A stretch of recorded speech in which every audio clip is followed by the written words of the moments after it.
starts in 1959. We met at junior high youth group at Trinity Presbyterian Church in Tucson. We lived all the way across town from each other, but thanks to busing, remember busing?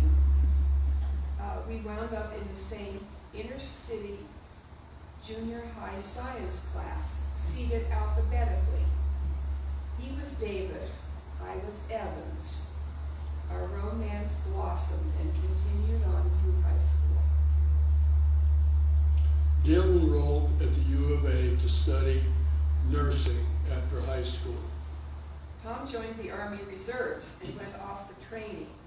Then he enrolled in the College of Agriculture. Upon Gail's graduation, we were married at Trinity Presbyterian Church in Tucson, and Gail worked at Tucson Medical Center as an ICU nurse. Tom would finish a year later with no well-defined career opportunities. Then one evening, a Peace Corps recruiter spoke at the Agricultural Club meeting, and I thought we should both go. When the recruiter found out that I had a degree in watershed management and Gail was an RN nurse, he was thrilled. It was a done deal. We were hooked, recruited on the spot. So at age 22, we packed up and headed off to Iran. And 3 months of Farsi language training. Wherever I go, God is sending me. Our first site was a village about 60 miles from anything that you would call a town. Gail set up a clinic in the village with some supplies from Peace Corps, some we brought, and vaccines and meds from the World Health Organization. It was the first time any medical services had been available to the villagers, who were very appreciative. First aid was a big part of her day, and teaching mostly clean is good, dirty is bad. Tom was assigned to develop an erosion control and river stabilization project for the villagers. He was assigned an assistant, Nishaburi, by the Ministry of Natural Resources. Hassan Nishaburi lived in the village and was our translator, assistant, friend, and was ever available to run interference or to help us procure whatever we needed. He was with us for our whole 2-year tour.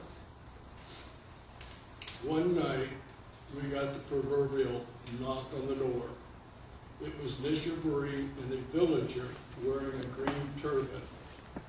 The green turban denotes this individual as being a direct descendant of Muhammad and the village religious leader, someone that one does not want to have a visit from.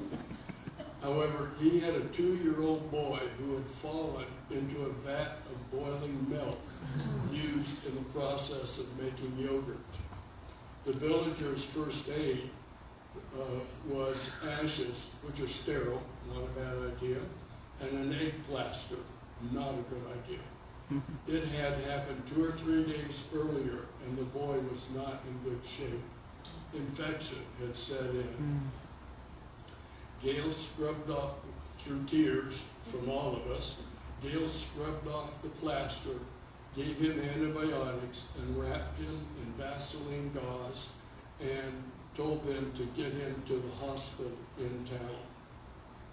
The next evening, the man and the boy returned. The hospital told them that the boy had gotten better care at the village than that they could give, and Gail was better equipped to handle than they could. So just go home. Gail cared for him daily for several days thereafter.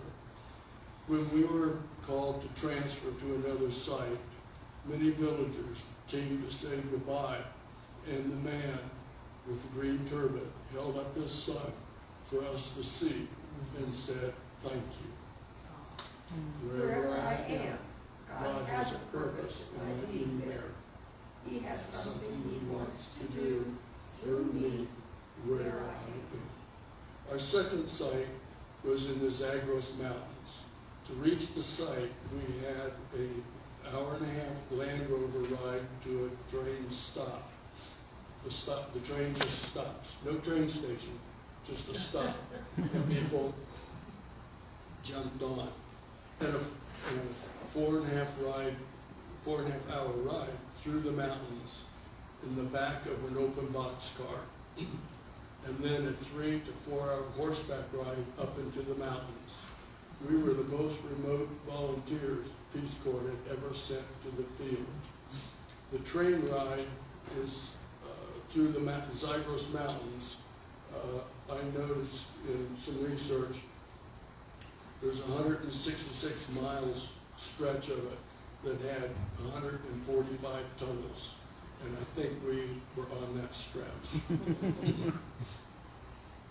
Tom was to make contact with the dual pastoral villagers and explain the government development plan and map the grazing pattern.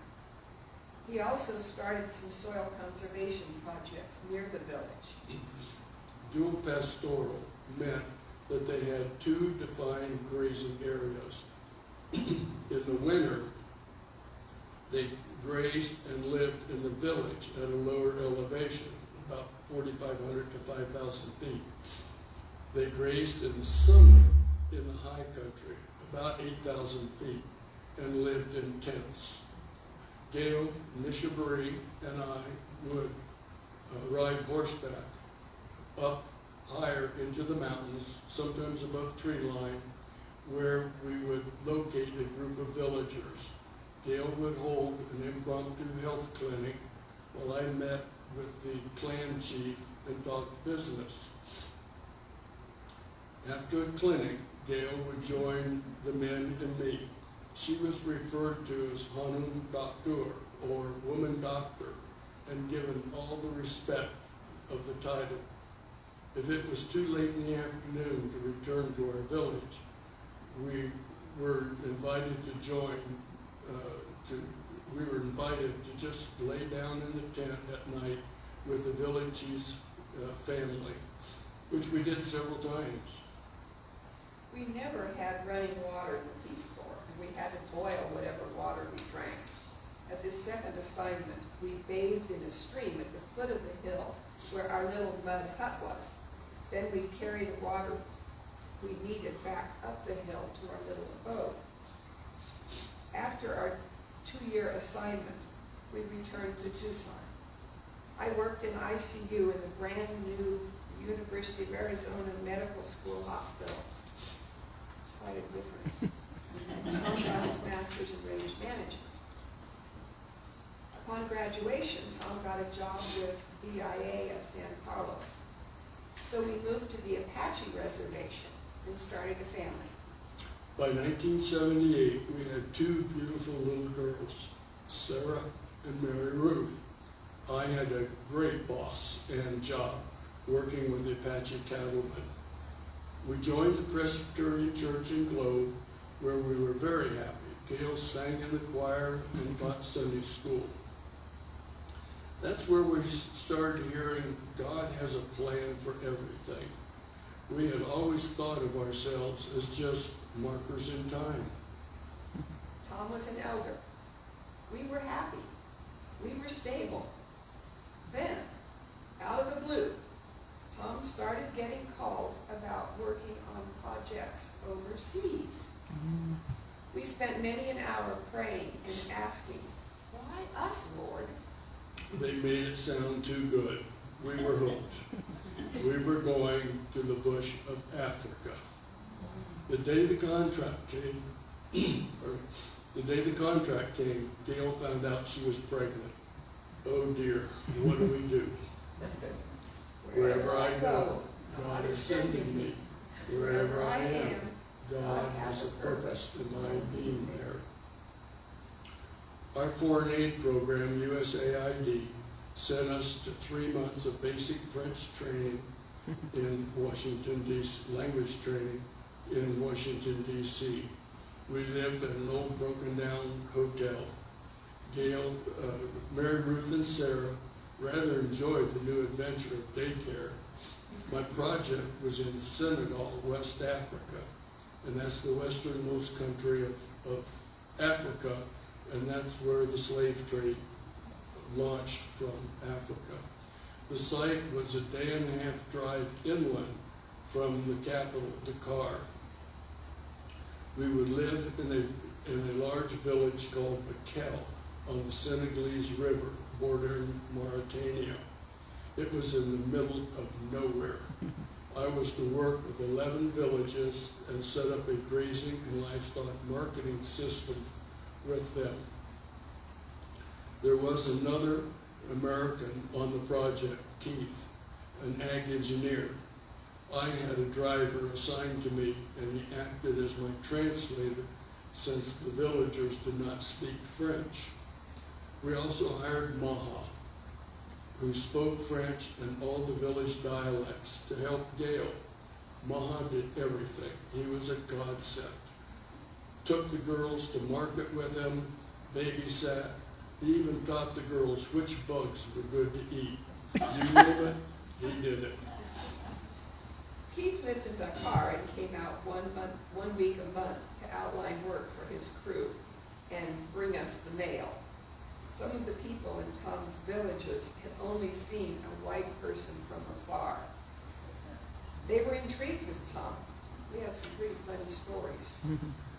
Because of the lack of sanitary conditions, Gail and the girls returned to Tucson for Gail's third C-section when she was 7 months pregnant and had Danny at Thanksgiving. I took annual R&R at Christmas and went to Tucson so we could all five return to the bush when Danny was 6 weeks old. Return home to the bush. Yeah, return home. When we moved to Phoenix,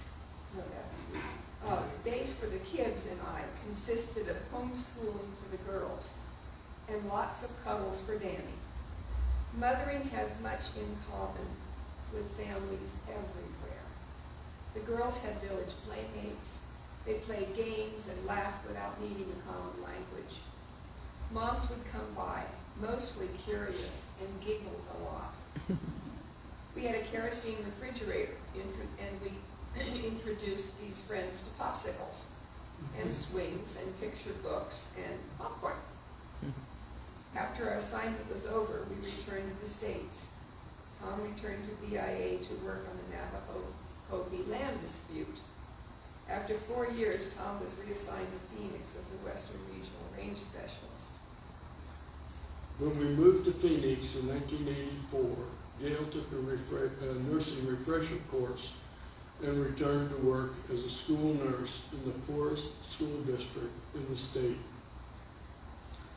Her boss had gotten a grant to establish telemedicine in several of their 17 schools, and assigned Gail to just get it done. In conjunction with the University of Arizona Medical School, they set up the first telemedicine in Arizona. In support of these efforts, Gail set up several C3 nonprofits and had to register as a lobbyist. She retired in 2004 with her last 5 years as a district school head nurse.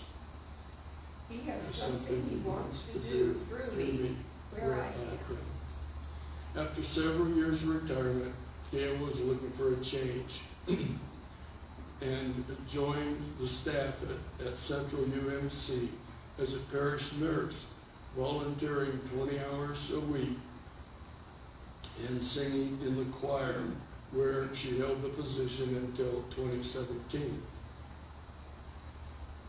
In 2006, Tom retired from BIA, and he started a very successful consulting business where I helped with his field work and edited his reports.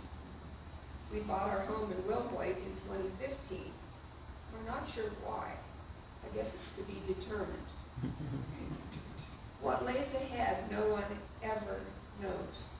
But in all of the different communities we served in Iran, Africa, Apache, Hopi, Navajo reservations, we knew God was calling us to be there.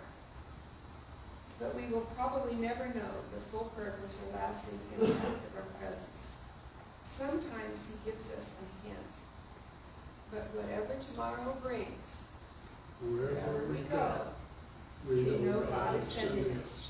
Wherever we are, we know God has a purpose in our being there. and that Christ who indwells in us has something he wants to do through us where we are. We believe it, then we and we will will go go in in his his grace. grace.